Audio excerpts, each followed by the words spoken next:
하나님 감사합니다. 오늘도 하나님이 주신 복된 시간이 우리의 삶을 새롭게 하고 풍성하게 하고 우리의 삶을 은혜롭게 만드는 귀한 시간이 되게 성령님 우리의 생각과 마음을 붙들어 주옵소서. 사랑 많으신 우리 구주 예수 그리스도의 이름으로 기도드리옵나이다. 아멘. 부모는 자식에 대한 기대가 있습니다. 또 우리 사람은 자기의 미래에 대한 기대가 있지요. 그래서 많은 사람들에게 기도의 제목을 내라고 하면 대부분의 많은 사람이 자식에 대한 기도 제목을 내고는 합니다. 그만큼 사람들은 자녀에 대한 기대와 사람에 대한 기대가 있다는 거지요. 경남 산청에 작은 마을이 있었습니다. 그곳에 초등학교를 졸업한 한 학생이 대구로 공부하러 가게 됐어요. 근데 그의 집은 결코 부유한 집이 아니었습니다. 가정 형편이 어려운 상황이었지만 그의 아버지는 자녀에 대한 기대가 있었어요. 그래서 이 아이를 꼭 좀 도시에 가서 공부를 시켜야 되겠다. 그래서 산청에서 대구까지 유학을 보낸 거예요. 쉽게. 근데 이 아이는 공부에 대해서 별로 관심이 없었어요. 한 학기 열심히 공부했는데 성적표가 옛날에 학생 수가 많았어요. 한 70명 정도. 68명 중에 68등을 했어요. 기가 막힌 거지. 근데 자기 부모가 지금 자기를 어떻게 해서 쌀 팔아서 그 고생하면서 장에 나가서 콩을 팔고 해서 자기를 공부시킨다는 거 아니 이 아이는 성적표를 조작하기 시작했어. 68명 중에 1등으로. 요거 많이 했죠. 근데 어설프지. 그걸 갖다 아빠에게 보내줬는데 사고가 났어. 아빠가 이야 우리 아들이 1등 나서 도시 가서 그래가지고는 자기의 재산 목록 1호인 돼지를 잡아가지고 온 마을 사람들한테 돼지고기를 먹이게 했어요. 이 아들의 마음은 철렁한 거지. 야 이게 뭐야. 나는 거짓말로 했는데 아버지는 그걸 가지고 돼지를 잡아서 온 마을에 축제를 해요. 저도 옛날에 시골에서 목회한 적이 있는데 가끔 돼지를 잡는 분이 계세요. 그러면 저한테도 신문지에 둘둘 싼 돼지고기 한 군이나 두 군이 올 때가 있었어요. 그게 시골의 풍습이거든. 근데 문제는 이 아들이 그 아버지의 그 행동에 충격을 받은 거예요. 내가 이제는 정말 공부해야 되겠다. 우리 아버지가 콩 팔아 쌀 팔아 나를 가리켰는데 내가 이렇게 거짓말했는데 돼지까지 잡다니. 그래서 그때부터 이 아이 공부하기 시작했다. 세상에 공부하기 싫어하던 아이가. 그래가지고 나중에 박사가 되고 대학 교수가 되고 대학교 총장이 됐다. 근데 이 아들이 장가를 가가지고 그 아들이 중학생이 됐어요. 아버지 집에 놀러 왔어요. 근데 꼭 그게 마음에 걸리는 거야. 자기 아들이 중학생이 되고 보니까 자기가 했던 거짓말이. 그래서 아버지한테 이제 고백을 합니다. 아버지 사실은요.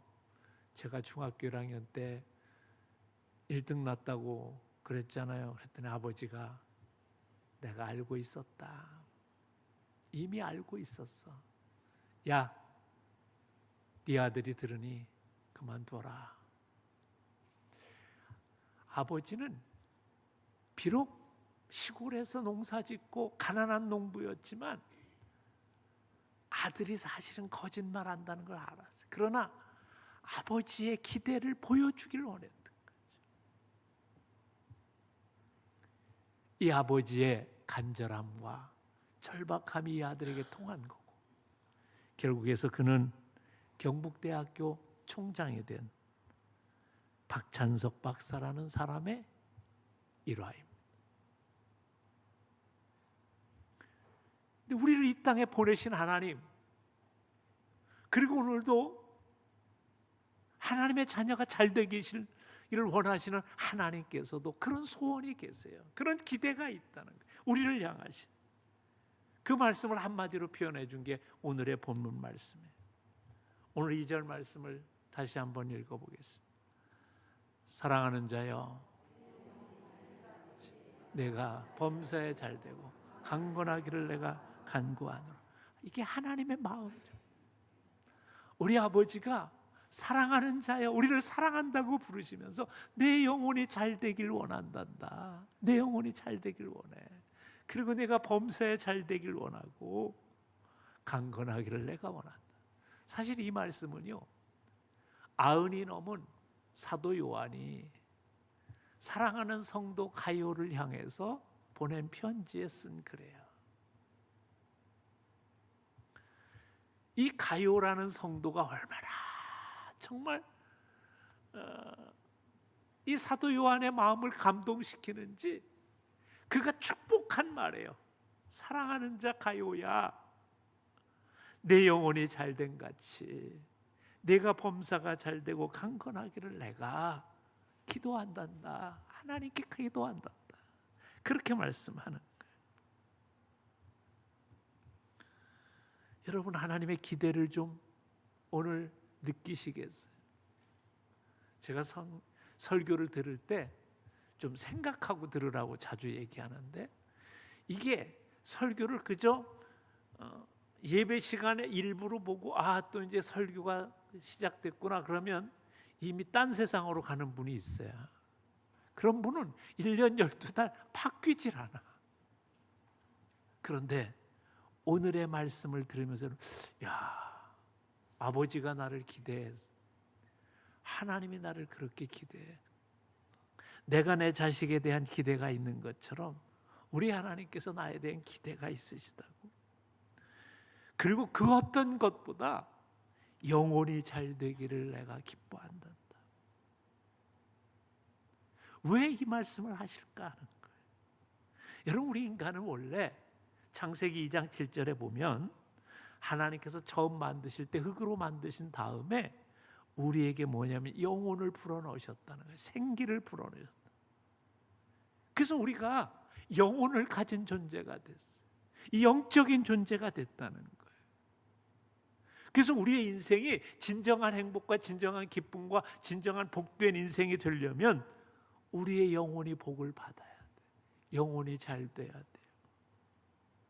예수님께서 그래서 마태복음 10장에서 이 말씀에 대해서 분명하게 28절에 정의해 주십니다. 몸은 죽여도 영혼은 능히 죽이지 못하는 자들을 두려워하지 말고 오직 몸과 영혼을 능히 지옥에 멸하실 수 있는 이를 두려워하라. 우리의 영혼은 누가 관리하신다는 거예요? 우리 하나님이. 근데 그 하나님께 초점을 맞추고 사는 인생, 그 하나님에게 우리의 생각과 마음을 두고 사는 인생이 될 때 우리의 인생이 어떤 인생이 돼요? 복 있는 인생이 되는 거지. 하나님은 그렇게 가르쳐 주길 원하세요. 부모님이 자녀를 향해서 계속 이렇게 하길 원한다. 난 너 이렇게 살길 원한다. 때로는 자녀한테 말은 안 하고 어떻게 해요? 기도할 때마다 하나님 앞에, 목사를 만나면 우리 애가 좀 이렇게 되길 원하는데요. 자식한테 그렇게 얘기를 못해도 자꾸 자기 마음으로 그렇게 얘기를 원하니까 자꾸 얘기해요.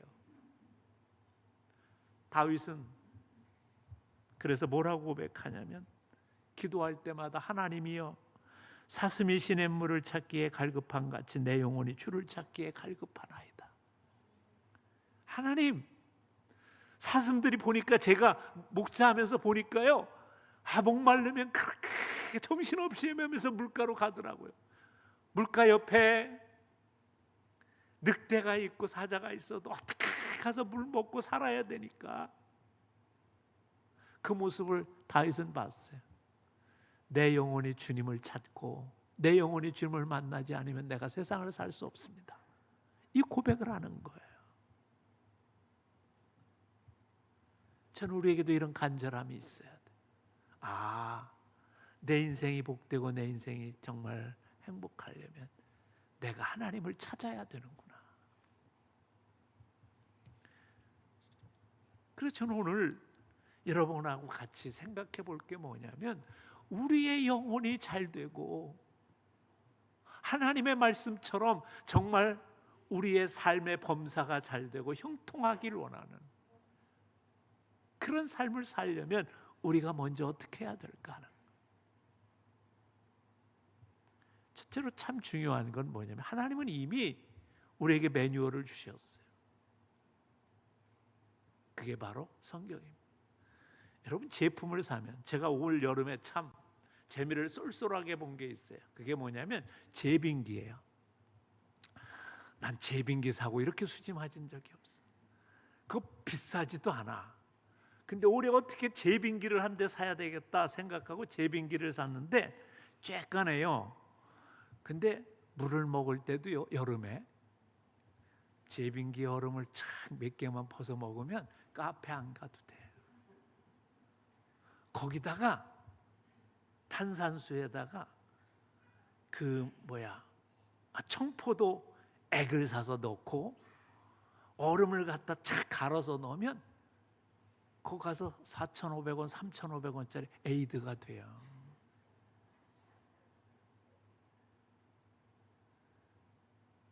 근데 중요한 게 하나 있어요. 그 제빙기를 쓰는데 매뉴얼이 있어. 그 매뉴얼을 잘 봐야 그 제빙기를 잘 쓸 수 있어요. 그 올 여름에 그 제빙기 한 대 가지고 내가 수지를 맞았다니까. 아마 번 돈으로 따져도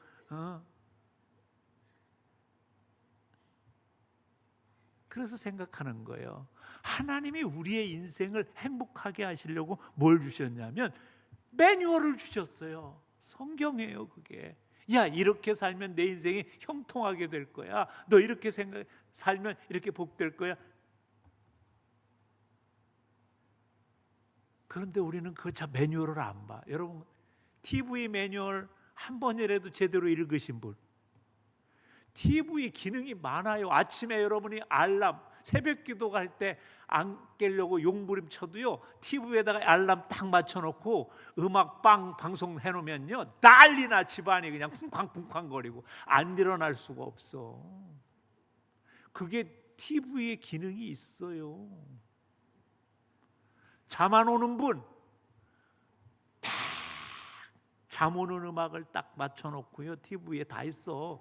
기능을 맞춰놓으면 잠잘 때 갑자기 음악이 삐리리리리링 나와가지고 잠이 오게 만들어. 그리고 어느 정도 지나면 지가 꺼져.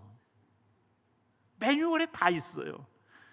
근데 신기해. 제품 회사에서 꼭 제품의 매뉴얼을 그렇게 빳빳한 종이로 넣어주지만 다 그게요, 한 2달 지나면 다 휴지통에 나와 있어. 안 봐. 그러니까 하나님이 우리 인생을 얼마나 복되게 만드시려고 매뉴얼을 주셨는데 그렇게 안 살기로 작정하는 거예요. 뭐 안 보고? 하나님의 말씀 안 보고. 하나님께서 어느 날 이스라엘 백성들을 애굽에서 이끌어내신 다음에 광야에서 살 때 이 백성이 맨날 투덜거려.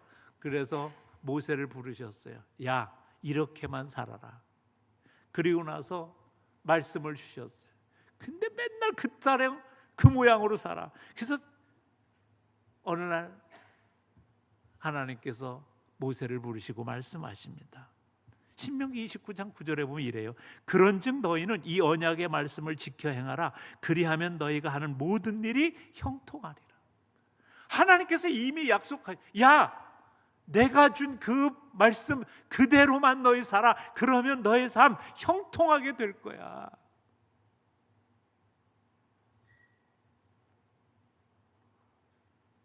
얼마나 답답하셨으면 하나님이 모세를 부르셔서 얘기하시겠어요. 그런 다음 신명기 28장 29절에 가서 이런 말씀을 하세요. 야, 맹인이 어두운 데서 더듬는 것과 같이 내가 백주에 더듬고 사니까 내 길이 형통치 못한 거다. 아니, 인생의 길 하나님이 주신 매뉴얼 가지고 살면 될 텐데 지가 살겠다고 막 살아. 그러고 나서 뭐라고 그래? 우린 핑계를. 인생 뭐 살아봤나요? 뭐 그냥 맨땅에 헤딩하고 사는 거지. 맨땅에 헤딩하고 살지 말라고 하나님이 말씀을 주셨는데 그렇게 사는 것, 그게 인생이라고 생각하고 사니까 힘들다는 거예요. 맹인이 어두운 데서 더듬는 것과 같이 내가 백주에도 환한데도 눈이 안 멀었는데도 더듬는구나. 그래서 인생이 형통치 못하다. 그렇게 말씀하시는 거예요. 그래서 인생의 가장 큰 실패는 뭐냐면 하나님이 우리에게 주신 매뉴얼대로 살지 않아서 그렇다는 거예요. 성경에 보면 믿음의 사람들은 한결같이 하나님의 말씀을 순종해 보려고 애썼던 사람. 그런 말씀대로 산다는 게 쉽지 않아요. 아브라함도요, 갈대아 우르에서 하나님의 부르심을 받고 말씀대로 살겠습니다. 그런데 어디까지 왔냐면 하란까지 왔어요. 하란에서 뭐 하냐면 우리 아버지가 돌아가시면 제가 말씀 끝까지 지킬게요. 우리에겐 다 이유가 있어요. 여러분이 그렇게 사는데도 이유가 있다는 거 저 알아요. 그래서 그냥 하나님에서 사는 거야. 하나님은 어디까지 가라는 거예요? 내가 지시할 땅 가나안 땅까지 가라는 거예요. 근데 못 가. 아버지가 죽어. 이 얘기는 뭐냐면 인생에서 의지할 것, 그게 아버지였어요. 인생에서 가장 의지하는 분, 아버지. 그 아버지가 없어지니까 그제서야 이거 내가 내 인생을 살아야 되네. 그때서야 가요. 여러분, 우리가 믿음을 갖고 말씀대로 산다는 게 그렇게 쉬운 게 아니에요. 아브라함의 일생을 봐도 그래요. 그리고 와서 그 다음에 삶이 좀 어려워지니까 어떻게 해요? 눈을 희번덕거리면서 저 애굽에 가서 살아야 될 것 같은데, 그리고 하나님의 말씀 잊어버리고 내가 생각하고 내 상식과 내 주변의 얘기 듣고 어디로 가요? 애굽으로 가는 거예요. 거기 가면 살 줄 알고. 그러고 나서 거기 가서 뭐예요? 얻어 터지고 나서 그리고 다시 가나안 땅으로 돌아오는 거예요. 여러분, 믿음의 싸움은 간단한 건 아니에요. 전 여러분이 지금도 이 믿음의 싸움을 잘 싸우고 있을 거라고 생각해요. 어디쯤 있는지 모르겠어요. 애굽에 있는 분도 있을 거고, 얻어 터지고, 어떤 분은 지금쯤 돌아오고 있는 분도 있을 것이고. 그러나 결국 뭐예요? 이삭을 바쳐라. 이 시험에 그는 알았습니다. 하나님이 내 인생 책임져 주시기로 했으니까 알아서 하세요. 그리고 모리아산으로 가는 거예요. 거기에서 믿음의 합격점을 받는 거예요. 말씀대로 살아보려고 했다. 반면에 여러분 보세요. 다윗의 아들 솔로몬은 부귀영화를 누렸어요. 그렇지만 다윗이 그에게 이런 유언을 합니다. 내 하나님 여호와의 명을 지켜 그 길로 행하여 그 법률과 계명과 율례와 증거를 모세의 율법에 기록한 대로 지키라. 그리하면 내가 무엇을 하든지 어디로 가든지 형통할지라. 간절히 왕상 이장에서 하나님의 약속의 말씀을 주세요. 근데 문제는 뭐예요? 그 말씀대로 살지 않아요. 왜? 자기가 지혜롭다고 생각하니, 자기가 똑똑하다고 생각하니. 그래서 어떻게 하냐면 자기 생각대로 살아가기 시작해요. 그러다 보니까 뭐예요? 그렇게 하나님이 주셨던 부유한 강국이 둘로 나뉘면서 쪼개지면서 비굴하게 사는 나라로, 비굴하게 사는 인생으로 그의 후손들이 고통을 당합니다. 하나님의 말씀에 멀어지니까. 그래서 우리는 신앙생활을 하면서 한번 우리 자신을 돌아보다 봐야 돼. 내가 내 인생이 요새 꼬이고 내 인생이 막히고 내 인생이 정말 뒤틀린다면 혹시 내가 하나님의 말씀대로 살아가지 아니하는 부분이 어디 있는가? 여러분, 오늘 본문 그 다음에 나오는 3절과 4절에 보면 사도 요한이 이렇게 말합니다. 형제들이 와서 내게 있는 진리를 증거하되 내가 진리 안에서 행한다니 내가 심히 기뻐하노라. 가요를 그렇게 축복하고 복되게 하고 간절하게 하기를 원하는 건 사람들이 와서 얘기해. 가요요, 진짜 진짜 말씀대로 살아요. 진짜 열심히 신앙생활해요. 그 얘기를 막 하는 거예요. 너무 기쁜 거예요. 진리 안에 내 자녀들이 진리 안에 행한다함을 듣는 것보다 더 즐거움이 있도다. 너무 좋아서. 그래서 오늘 이 축복을 하는 거예요. 내 영혼이 잘된 같이 내가 말씀을 통해서 내 영혼이 정말 강건해진 것처럼, 복을 받은 것처럼 이제 너도 범사에 잘되고 내 몸도 건강하길 바란다. 그렇게 축복하고 있는. 여러분, 90살 먹은 사도 요한이 이렇게 축복하고 싶은 이 가이오, 하나님은 얼마나 더 기뻐하셨을까? 전 여러분의 삶에서 이런 믿음의 전기가 좀 필요합니다. 여러분이 하란에 머물러 있을지도 몰라요. 여러분이 지금 저 애굽에 가 있을지도 몰라요. 여러분이 지금 어디에서 방황하는지 몰라. 그러나 중요한 건 뭐예요? 이 믿음의 싸움에 승리하려고 한다. 하나님의 말씀을 붙들 줄 알아야 돼.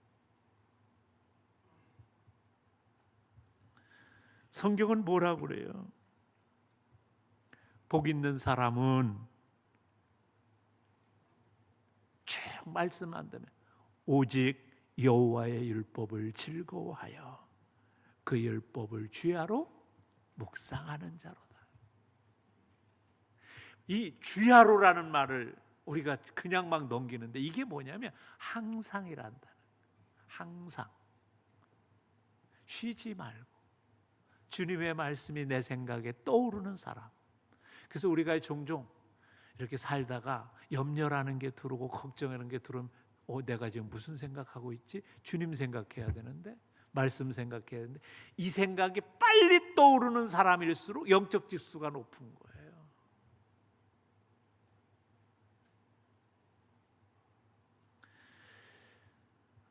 미국의 16대 대통령이었던 에브라함 링컨은요, 자기의 인생을 점검하면서 그런 얘기를 합니다. 그는 9살 때 어머니가 돌아가셨어요. 초등학교를 9달밖에 다닌 적이 없는 사람이에요. 그런데 그가 지혜로운 사람으로 사람들에게 인정받은 이유가 뭐냐? 물을 때마다 그는 한마디 말해요. 우리 어머님이 돌아가실 때 나는 네가 수백만 평의 땅을 갖고 사는 것보다 한 권의 책을 갖고 사는 것을 내가 원한다. 그 말씀을 듣고 그 어머니의 유언을 듣고 그는 그 성경이 닳도록 읽었대요. 대학을 나온 사람들보다, 하버드 대학을 나온 사람보다 훨씬 더 지혜로울 수 있었던 이유를 그는 한마디로 이렇게 얘기합니다. 하나님이 주신 최고의 선물인 성경이 내 손에 있었기 때문입니다. 여러분, 이걸 놓치지 마세요. 또한 중요한 건 뭐냐면 하나님이 기뻐하시는 일을 하려고 해야 돼요. 우리는 하루를 시작하면서 많은 해야 될 일이 있어요.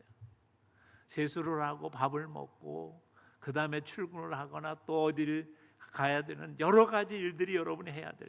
근데 그 순간에 하나님이 기뻐하시는 일일까에 대한 의문을 한 번씩만 던지면 우리의 인생이 바뀌는 거예요. 여러분, 이사야서에 가서 보면 58장에 11절에 이런 말씀이 나와요. 여호와가 너를 항상 인도하여 메마른 곳에서 내 영혼을 만족케 하며 내 뼈를 견고케 하리니 너는 물된 동산 같겠고 물이 끊어지지 아니하는 샘 같을 것이라. 하나님의 기대가 나와요. 하나님이 너희가 어떤 존재가 되길 원하냐? 물된 동산, 물이 풍성한 동산, 그리고 뭐예요? 물이 끊어지지 아니하는 샘 같은 그런 인생이 되기를 원한단다. 이게 하나님의 기대예요. 그런데 문제는 뭐예요? 너희가 그렇게 살지 못하는, 내 기대가 그렇고 내가 그렇게 되기를 소원하고 너희를 그렇게 인도해 주길 원하는데 너희가 그렇게 살지 못하는 이유가 뭐냐? 그 얘기를 하고 싶으신 거예요. 근데 뜻밖의 얘기를 하세요. 이사야서 58장 4절부터 보면 보라 너희가 금식하면서 논쟁하며 다투며 악한 주먹으로 치는도다. 이게 무슨 말이에요? 금식한다고 하면서 싸우고 논쟁하고 다투고 남을 치고 그런다는 거예요. 이걸 오늘의 언어로 바꾸면 이거, 너희가 신앙생활하고 하나님을 믿는다고 하면서 사실은 다른 사람과 다투고 분쟁하고 비난하는 거 아무렇지 않게 생각한다는 거. 그래서 뭐가요? 너희가 복을 못 받는 것이다, 이 말이에요. 이 말은 더 간단히 얘기하면 이래요. 네가 나를 믿는다고 하고 하나님을 믿는다고 하지만 사실은 네 방법대로 세상을 사는구나. 그래서 복을 못 받는다. 이걸 조금 더 구체적으로 58장 9절에 보면 이렇게 말씀하세요. 멍에와 손가락질과 허망한 말을 너에게 지하여 버리고 줄인 자에게 내 심정이 동하며 괴로워하는 자의 심정을 만족하게 할 줄 알아야 된다. 그 얘기를 하시기 시작해요. 그 얘기가 뭐예요? 우리 인생은 심은 대로 거두는 거예요. 근데 우리의 삶에서 하나님을 슬프게 하는 것들이 너무 많다는 거예요. 그걸 제하여 버려야 된다. 그러면서 대표적으로 세 개만 든 거예요. 멍해라는 건 뭐예요? 남을 압제하고, 쉽게 하면 우리 요즘 언어로 갑질하는 거예요. 권력이 있는 사람이 권력이 없는 사람에게, 돈이 있는 사람이 돈이 없는 사람에게, 사회적으로 강한 사람이 약한 사람에게 우리는요 힘들게 하는 그런 문화 속에서 살아요. 이 세상에서 공중의 권세 잡은 사탄은 그렇게 사는 세상을 즐거워해요. 그건 하나님이 기뻐하시는 게 아니라 사탄이 기뻐하는 거예요. 그래서 우리도 모르게 내가 가진 권리를 주장한다고 그렇게 살아요. 하나님은 슬프세요. 왜? 모두가 내가 만든 자녀들이거든. 내가 만든 작품이거든. 또 하나 뭐라고 그러냐면 손가락질 한다는 거예요. 남을 지적하고 비난하고, 쟤는 들떨어지고, 쟤는 모자라고, 쟤는 뭐가 성격이 급하고, 쟤는, 우리 아무 생각 없이 내가 가진 생각대로 말해요. 하나님이 기뻐하시는가 생각만 하면 그렇게 안 할 텐데 우리는 그냥 그 말을 하게 돼요. 왜? 내 생각이 강하기 때문에. 하나님은 슬퍼하신다는 거예요. 야, 네가 그 손가락질하는 그 인생도 내가 만든 인생이란다. 하나님, 여러분의 자녀들이 있는데 누가 여러분의 자녀를 향해서 야, 걔는 왜 애가 그렇게 날마다 그래? 그러면 좋아요. 하나님이 그러신다. 마지막으로 허망한 말, 사악한 말.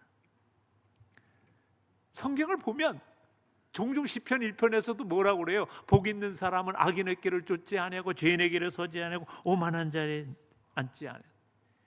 이게 어떻게 이스라엘만의 죄겠어요? 오늘 우리의 문제라는. 사랑하는 성도 여러분, 이제 말씀을 좀 정리하려고 합니다. 우리의 인생이 복되려면 하나님의 원칙을 따라야 돼. 그 첫 번째 원칙이 뭐예요? 하나님이 우리에게 주신 인생의 매뉴얼인 하나님의 말씀을 보는 거예요. 좀 그 하나님의 말씀이 내게 생각날 수 있는 삶이 되게 해달라고 했어요. 쉽지 않다니까요. 아브라함도 그 인생을 살기 위해서 인생의 많은 풍랑을 겪었어요. 하나님의 말씀이 믿어지지 않아서 자기 방식대로 애도 낳아보고 별짓을 다 했어요. 근데 실패라는 걸 깨닫는 게 중요해요. 그리고 하나님이 기뻐하시는 일을 하는. 근데 성경을 읽다 보면 충격적인 부분이 하나 나와요. 역대하 13장 12절에 가서 이런 말씀이 등장합니다. 이스라엘의 자손들아, 너희 열조에 하나님 여호와와 싸우지 말라. 너희가 형통치 못하리라. 하나님과 싸우지 말래요. 이게 도대체 무슨 말이에요? 그럼 네 인생이 왜 형통치 못하는지 아니, 네가 하나님하고 싸우고 있다는 거예요.